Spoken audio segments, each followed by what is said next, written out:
Good evening sir. మీకు panel పెద్దలందరికీ నా హృదయపూర్వక నమస్కారాలు సార్. చెప్పండి సార్. బాగున్నారా సప్తగిరి ప్రసాద్ గారు? చాలా రోజుల తర్వాత. బాగున్నాను sir. Fine sir, fine. So ఏంటి మరి ఉద్యమాలు రూపుదాల్చుకుంటా ఉన్నాయి. ప్రయారిటీ దక్కన నాయకులు ఉద్యమాలు బాట పడతా ఉన్నారు. మరి ఏంటి పరిస్థితి? మీరు కూడా ఏమైనా ఒక ఉద్యమాన్ని భుజానెత్తుకునే పరిస్థితి ఉందా? ఏ ఉద్యమం వేసుకోవాలి సార్? నేను ఇప్పుడు ఏదో ఒక ఉద్యమం. ఇప్పుడు బోండా ఉమ్మ గారు, ఇప్పుడు మసూద్ రెడ్డి గారు చెప్పడం, దాసరి కిరణ్ గారు చెప్పడం, ఇప్పుడు బోండా ఉమ్మ గారు తనకు మంత్రి పదవి రాలేదని మళ్ళీ వారు విజయవాడ వేదికగా ముద్రగడ గారి ఆశయాలను సాధిస్తానని చెప్పేసి స్టేట్మెంట్ ఇవ్వడం, దానికి త్రిమూర్తులు గారు మద్దతు. త్రిమూర్తులు గారు అంటే మొదటి నుంచి ఒక అభిప్రాయం. మంత్రి పదవి కోసం నేను చెప్పలేదు. సారీ, కేఎస్ ప్రసాద్ గారు అనుకుంటా చెప్పింది. నేను చెప్పాను. మీరు చెప్పారు. ఇప్పుడు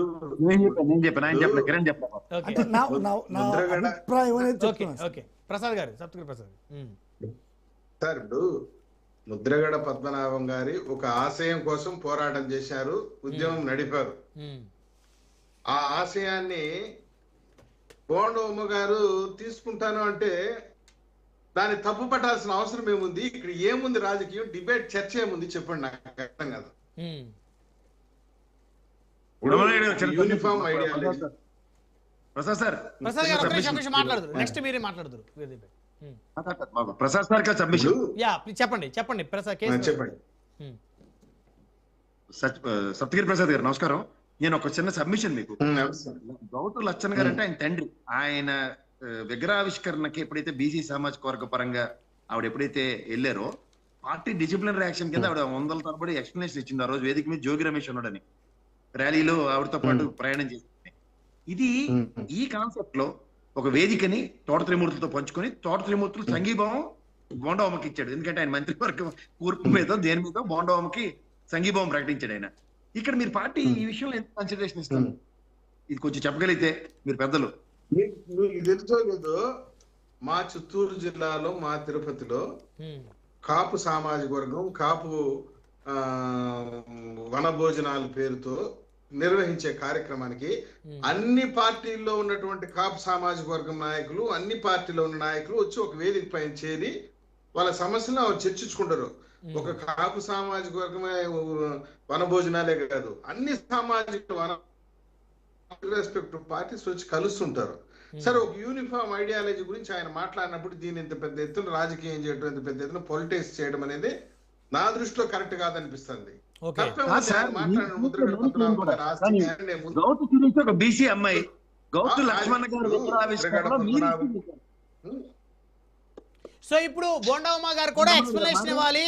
సేమ్ వారికి వర్తించినట్టే వీరికి ఎందుకు వర్తించదు అనేది కేఎస్ ప్రసాద్ గారు మీ ప్రశ్న. అంతే కదా? అడుగుతాను.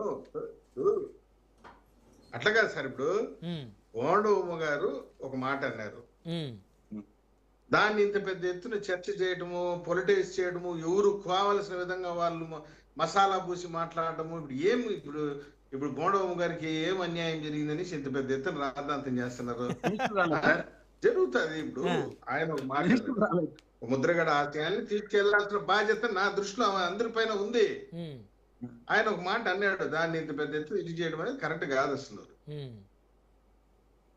పైగా మంత్రి పదవి రాలేదనేసి పదవులు రాని వాళ్ళందరూ భుజాన పైన ఉద్యమాలు చేస్తే ఈ రాష్ట్రంలో దాదాపు అందరూ ఉద్యమకారులు అవ్వాల్సిందే. ఇప్పుడు మీరు కూడా అవ్వాలి. సప్తగిరి ప్రసాద్ గారు, మీరు గత 5-6 సంవత్సరాల నుంచి ఎన్నో పోరాటాలు చేశారు.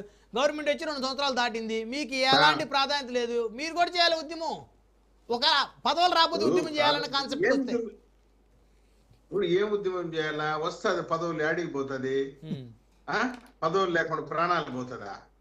అందరూ అట్లా అనుకోరు కదా మీలాగా. లేకపోతే ఇప్పుడు కొందరు అనుకుంటారు, కొందరు పార్టీలు మారే వాళ్ళు ఉంటారు, కొందరు పదవుల కోసం పాకులాడే వాళ్ళు ఉంటారు. కాదని చెప్పి నేను చెప్పలేదు. నా వేరు పార్టీ అని ఒక నమ్మకం, విశ్వాసంతో మేము ఉన్నాము. దానికని ఉద్యమాలు చేసే పార్టీ లాంటి పార్టీలో ఒక విషయం గుర్తుపెట్టుకోవాలి సార్. తెలుగుదేశం పార్టీ అనేది ఒక విశ్వవిద్యాలయం లాంటిది. ఒకసారి నేను ఇంతకు ముందు కూడా చెప్పినాను మీకు, ఒక సప్తగిరి ప్రసాద్ పోతే 10 మంది సప్తగిరి ప్రసాదులు వస్తారు. నేను వెళ్ళిపోతే ఈ ప్లేస్ వేరే వాళ్ళు వచ్చి ఆక్రమిస్తే ఫుల్ఫిల్ చేస్తారు. ఏం కొంపలేం అంటుకోబోదు ఇక్కడ. ఆ విషయాన్ని అందరూ గుర్తుపెట్టుకోవాలా. నేను 100 సార్లు చెప్పినాను మీకు కూడా. ఈ తెలుగుదేశం పార్టీలో గెలిచినటువంటి ఎమ్మెల్యేలందరూ కూడా చంద్రబాబు నాయుడు గారి ముఖం చూసి, సైకిల్ సింబల్ చూసే గెలిచినారు. వీళ్ళ వ్యక్తిగత ఇమేజ్, వీళ్ళ వ్యక్తిగత charisma zero. Take it for granted, mark my words. Chandrababu Naidu గారు ఎవరికి సంతకం పెట్టిస్తే ఆడు ఎమ్మెల్యే అంతే ఈ తెలుగుదేశం పార్టీలో. వ్యక్తిగత బలము నా ఇది అని విర్రవీగిన వాళ్ళని చాలా మందిని చూసాం. ధిక్కరించి పార్టీ వెళ్ళిపోయిన వాళ్ళని చూసాం. ఆడపోయి అటర్ ఫ్లాప్ అవును దేహి నేను తప్పు చేసేసినాను నన్ను క్షమించాను వాళ్ళు కూడా మళ్ళీ ఆదరించి ఇచ్చి ఎంకరేజ్ చేసిన చరిత్ర కూడా ఈ తెలుగుదేశం పార్టీ. నేను ఇతర పార్టీల గురించి నేను కామెంట్ చేయను. ఈ Telugu party is supreme, cycle symbol is supreme. Chandrababu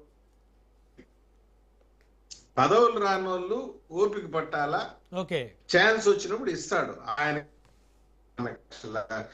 లెక్కలు ఉన్నాయి. పదవులు రాలేదనేసి నేను ఉద్యమం ఇప్పుడు ఫర్ ఎగ్జాంపుల్ దేవేంద్ర గౌడ్ గారు కూడా తీసుకోండి, ఒక బెస్ట్ ఎగ్జాంపుల్. పదవులు రాలేదని చెప్పి నేను పార్టీ పెడతానన్నాడు. ఏమి మళ్ళీ తెలుగుదేశం పార్టీకి రాలా? అవును. ఇట్లా ఎగ్జాంపుల్స్ నేను చాలా చెప్పగలను. క్లిక్ అయ్యి ఉండొచ్చు, అందరూ కూడా నేనే ఆ విధంగా క్లిక్ అయిపోతానని లెక్కలు వేసుకుంటే. అవును. ఫర్ ఎగ్జాంపుల్ కేసీఆర్ గారు వెళ్ళాడు, ఏదో ఒక కొత్త ఐడియాలజీతో పార్టీ పెట్టాడు, క్లిక్ అయ్యాడు, చీఫ్ మినిస్టర్ అయ్యాడు. అందరూ కేసీఆర్ అయిపోవాలంటే ఎట్లా? కాదు కదా. అవును. ఒక పొలిటికల్ పార్టీలో ఉన్నప్పుడు ఆ పార్టీ లీడర్షిప్ ని, ఆ పార్టీ నాయకత్వాన్ని గౌరవిస్తూ ముందుకు పోతే ఉంటుంది. పదవులు 35 ఏళ్లుగా 40 ఏళ్లుగా పనిచేస్తూ కనీసం ఎంపీటీసీలు, సర్పంచ్లు కానటువంటి నాయకులు చాలా మంది నాకంటే ఎదుటే ఉన్నారు. వాళ్ళు ఒక ఆశయం కోసం పార్టీ పట్ల నిబద్ధతతో చంద్రబాబు నాయుడు గారి, ఎన్టీఆర్ గారి యొక్క నాయకత్వంతో పనిచేస్తున్నారు. నా దృష్టిలో నా ముందర ఎంతో మంది 40 ఏళ్ళు పనిచేసిన వాళ్ళు ఉన్నారు సార్, పదవులు లేని వాళ్ళు. ఓపిక ఉండాలి కదా. Right right. One by one మాట్లాడదాం. సప్తగిరి ప్రసాద్ గారు డిబేట్ ఒక షార్ట్ బ్రేక్ తీసుకుందాం. బ్రేక్ తర్వాత మళ్ళీ డిబేట్ కంటిన్యూ చేద్దాం. చూస్తూనే ఉండి రాజ్. ఏం మాట్లాడారు?